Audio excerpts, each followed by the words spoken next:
Vous êtes sur le point de vous installer en Chine. Trouver un logement est évidemment une étape cruciale. Quelles sont les formalités pour un déménagement? Comment chercher son logement? Cette émission propose de vous accompagner dans votre installation. Tout d'abord, la première étape consiste à vous procurer un permis d'importation.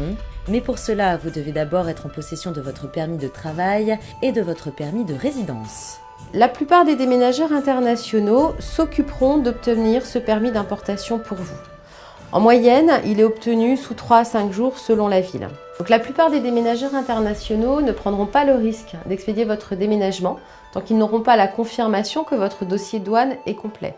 En effet, si votre dossier douane est incomplet, votre déménagement sera bloqué par les autorités chinoises qui factureront des frais, et ces frais sont extrêmement difficiles à connaître avec exactitude à l'avance. Pour faciliter votre arrivée et éviter les complications, il est conseillé de faire appel à un expert en déménagement international qui pourra tout vous expliquer, notamment sur ses droits douaniers, et qui vous accompagnera jusqu'à votre installation en Chine.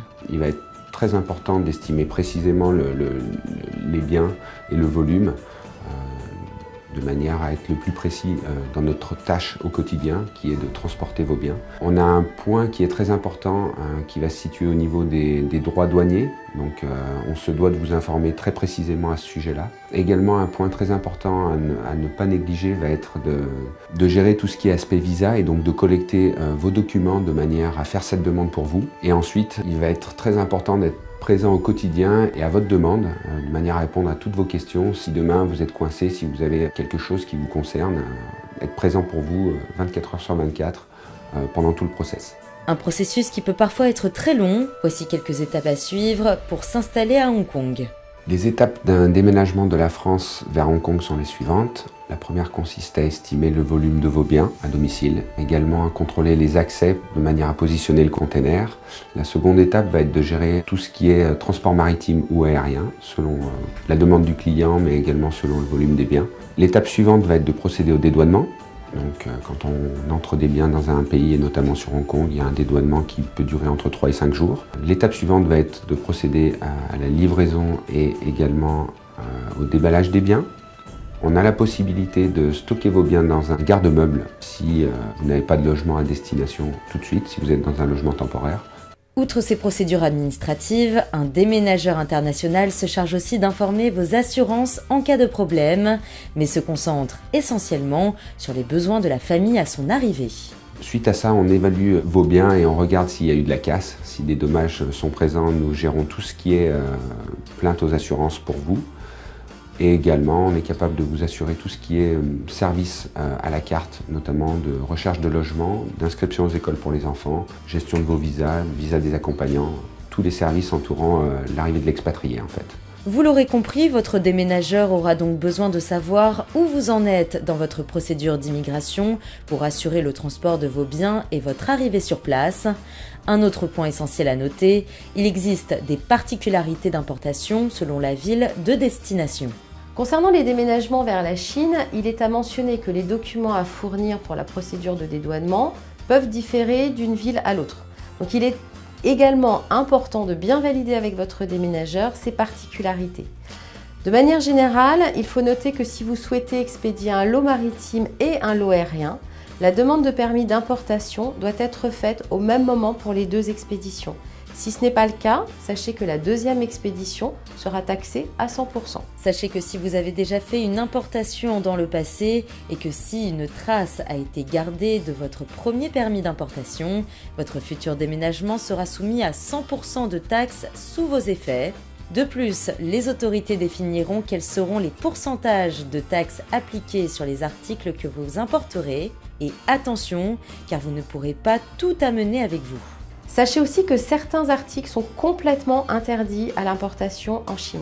De la même manière que pour les documents de douane, selon la ville, ces articles peuvent être différents. Mais généralement, vous avez la nourriture, la liqueur, le tabac, les photocopieurs, les médicaments. Dans quasi toutes les villes en Chine, les pianos à queue sont interdits. Nous vous déconseillons également d'éviter l'importation d'antiquités puisque les antiquités nécessitent une procédure particulière d'inspection par les autorités chinoises. Donc voilà, ça va un petit peu compliquer la démarche et ça peut engendrer des frais complémentaires. La traduction en chinois de la liste du contenu de vos conteneurs vous sera en effet demandée. Une fois sur place, vous aurez la possibilité de chercher votre appartement via Internet ou par le biais d'une agence. Les baux sont en général de 2 à 3 ans, mais ils exigent des contrats à durée inférieure. N'oubliez pas que les contrats de location sont généralement rédigés en mandarin, donc pensez à être accompagné si vous ne maîtrisez pas la langue. Écoutez ces quelques conseils utiles pour la ville de Shanghai. Le plus simple reste encore de passer quand même par une agence. Il y a énormément d'agences immobilières à Shanghai destinées aux étrangers. Ça reste une sécurité par rapport à certains propriétaires chinois qui peuvent parfois abuser. Et puis l'agent immobilier nous accompagne pour toutes les démarches, ouverture d'internet, etc. Il nous explique comment fonctionne la location ici. Ce qui est très pratique par exemple, c'est pour les factures gaz, électricité, eau, pas besoin d'avoir un forfait, etc.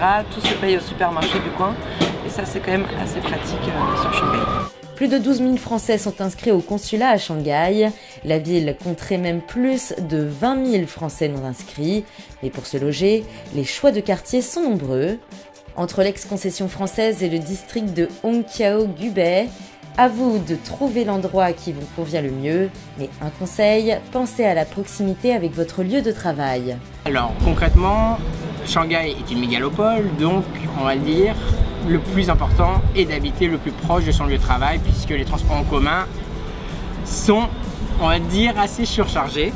Donc pour ma part, j'habite à Yuyuan Garden, donc dans la vieille ville de Shanghai, avec une vue sur le Bund. Donc j'adore cette image en fait côté vieille ville et en face voir le dynamisme récent. Villa ou appartement, colocation, l'offre de logement est très vaste et très variée. Mais gardez en tête que les prix grimpent très vite si vous souhaitez rester dans le centre-ville. Et lors de votre installation, une caution équivalente à 1 ou 2 mois de loyer vous sera demandée. Sachez que le bailleur peut aussi exiger le paiement d'1 à 3 mois de loyer d'avance. Effectivement, les logements, si vous voulez vraiment être dans le centre, là tout de suite on arrive à des prix qui sont pas très loin des prix parisiens. Mais on peut facilement en fait trouver, si on se met en colocation ou qu'on arrive à trouver un s'excentrer un peu, ça va, c'est pas trop cher. Que vous partiez dans les métropoles de Shanghai, Hong Kong ou dans d'autres régions de Chine, renseignez-vous sur les taxes d'importation de vos déménagements. Pensez à vous procurer un permis d'importation que vous ne pourrez pas obtenir sans votre permis de travail ni votre permis de résidence. Mais une fois sur place, il ne sera pas difficile de trouver un appartement, que vous passiez par une agence ou via un site internet. Les prix des loyers peuvent encore se négocier.